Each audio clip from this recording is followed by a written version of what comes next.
Et ça fait voir également à qui bénéficie la politique d'austérité. Alors que le 15,6 au départ, c'était effectivement du déficit de l'État grec qui dépensait beaucoup plus qu'il n'avait de recettes. Et c'était à peu près 13% de ces 15,6, c'était vraiment des dépenses de fonctionnement de l'État. Et il n'y avait que 2% qui étaient pour payer les intérêts de la dette. Aujourd'hui, sur les 12,7, il y a 10% qui sont parce qu'on a donné aux banques, l'année dernière, 10% du PIB, dont on a fait cadeau aux banques, et on présente la note aux citoyens.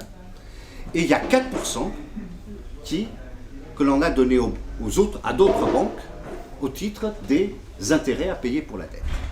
Donc, tous les sacrifices de l'austérité, si au moins ils allaient pour rétablir les finances, pour améliorer, se donner les possibilités de croissance dans l'avenir, etc., il faut y être pour.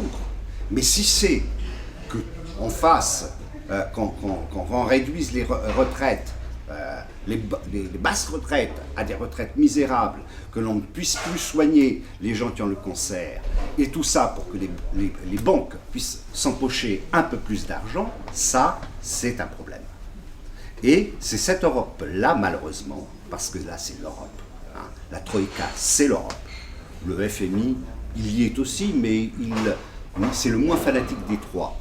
C'est celui qui disait au départ qu'il fallait réduire la dette grecque pour résoudre le problème et qu'il n'était pas possible de résoudre le problème uniquement par des mesures d'austérité.